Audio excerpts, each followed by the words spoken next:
پھر دوسرا سوال کیا جبرائیل امین علیہ السلام نے، مل ایمان، یہ حدیث آگے آئے گی، بس میں ابھی اتنا ہی بتانا چاہتا تھا۔ پھر پوچھا کہ یا رسول اللہ ایمان کیا ہے؟ پھر آقا علیہ السلام نے اس کا جواب دیا اور وہ چیزیں بیان کی جنہیں ہم ارکان ایمان کہتے ہیں، بیسک ٹینٹس آف فیتھ۔ اور اسلام کے جواب میں جس کو آپ بولتے ہیں 5 پلرز آف اسلام، وہ بیان کیے۔ تو اس کے لیے اصطلاح اسلام کی معین کر دی۔ پوچھا، اس کے بعد پوچھا اگلا درجہ ایمان کیا ہے؟ تو ایمان کے جواب میں آقا علیہ السلام نے عقائد کی بنیادیں بیان کی۔ پھر تیسرا سوال کیا احسان کیا؟ تو قرآن مجید سے تو ہم مطالعہ کر ہی رہے ہیں، مگر یہ حدیث نبوی صلی اللہ علیہ وآلہ وسلم جو متفق علیہ ہے بخاری و مسلم میں، اور بہت سے طرق کے ساتھ، نہ صرف صحیح بخاری مسلم میں بلکہ 20 کتب حدیث میں الگ الگ اسناد اور طریق کے ساتھ یہ حدیث آئی ہے۔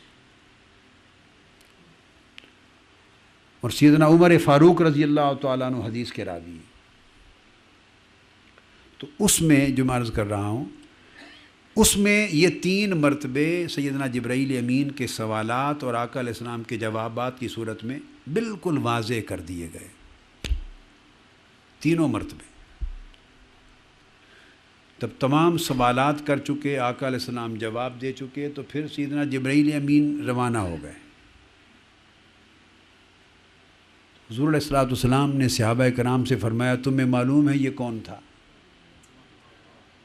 صحابہ کرام نے عرض کیا اللہ و رسول عالم، اللہ اور اللہ کا رسول ہی بہتر جانتے ہیں، اسلام تو نہیں معلوم۔ آقا علیہ السلام نے فرمایا جاؤ دوڑ کے بلا لاؤ اس کو، معلوم سب کچھ ہے کہ ہونا کیا ہے، مگر ڈیمونسٹریشن کے ذریعے تعلیم دی جا رہی ہے، یہ اس کو تربیت کہتے ہیں۔ یعنی ان کو بھیجا جا رہا ہے کہ خود جائیں دیکھیں۔ وہ تیزی سے نکلے تو وہ غائب ہو چکے تھے، وہ تو جبرائیل امین تھے، وہ انسانی بشری صورت میں تو صرف اپیئر ہوئے تھے آقا علیہ السلام کی مجلس میں، دروازے سے نکلے فرشتہ تھا چلا گیا۔ وہ واپس پلٹ کے آئے، عرض کیا یا رسول اللہ وہ تو نہیں ہے، چلے غائب ہو گئے۔ تو آقا علیہ السلام نے فرمایا بیٹھو تمہیں بتاتا ہوں، یہ جبرائیل تھے۔ اور کیوں آئے؟ اس لیے آئے تھے تاکہ تمہیں تمہارا دین سکھائیں، کامل دین کی تعلیم تم تک پہنچائیں۔ تو آقا علیہ الصلوۃ والسلام کے اس فرمان نے سمجھا دیا کہ دین کامل اسلام، ایمان اور احسان تینوں کے جمع کرنے سے ہوتا ہے۔ اب ہمارے ہاں ایک بدقسمتی یہ ہوئی امت مسلمہ میں کہ یہ جو تفرقہ ہوتا ہے، تفرقہ، سیکٹیرینزم، سیکشنز ہو جانا، سیکٹس میں تبدیل ہو جانا، سیکٹیرینزم، وہ ہر چیز پہ اثر انداز ہوتی ہے۔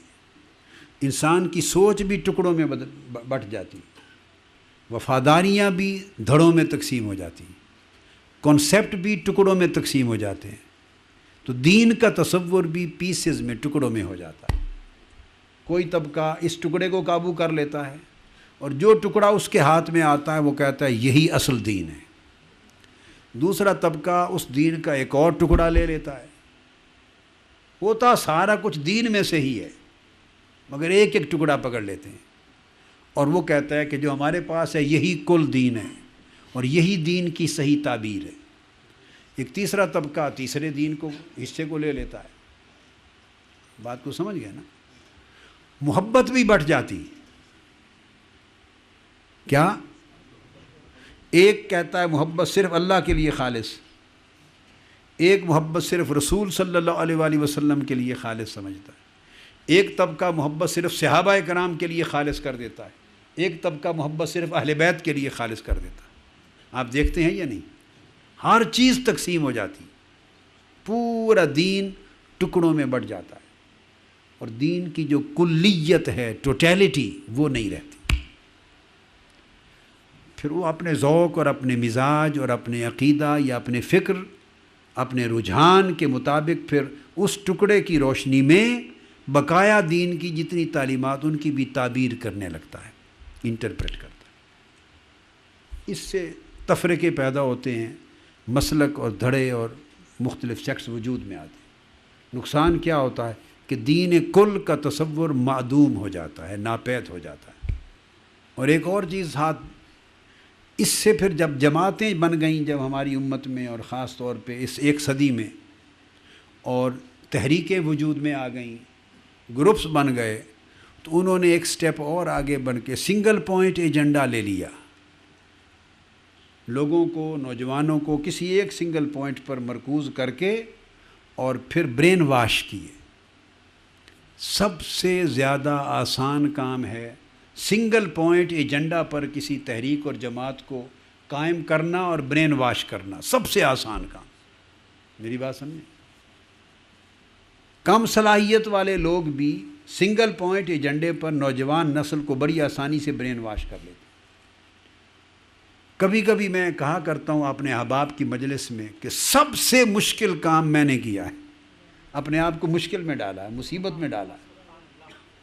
میں بھی چاہتا تو کوئی سنگل پوائنٹ ایجنڈا لے کے تو برین واش کرتا، اور اللہ کی دی ہوئی نعمت اور اس کی رحمت اتنی ہے، اور میں اس کا شکر گزار ہوں، اور مجھے احساس ہے کہ بہت لوگ برین واش کر لیتے ہیں۔ اگر اس کام پہ ہم چل پڑتے تو پتہ نہیں ہم کتنے 100 گنا زیادہ برین واش لوگوں کے کر دیتے، 1000 گنا زیادہ کر دیتے۔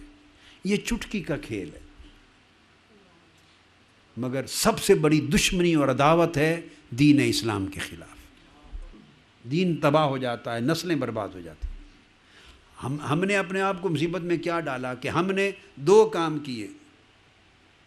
ایک تو بٹوارا نہیں کیا، سنگل پوائنٹ ایجنڈا یا پیسز کی تعلیم نہیں دی، پورا کنسیپٹ رکھا دین کل کا،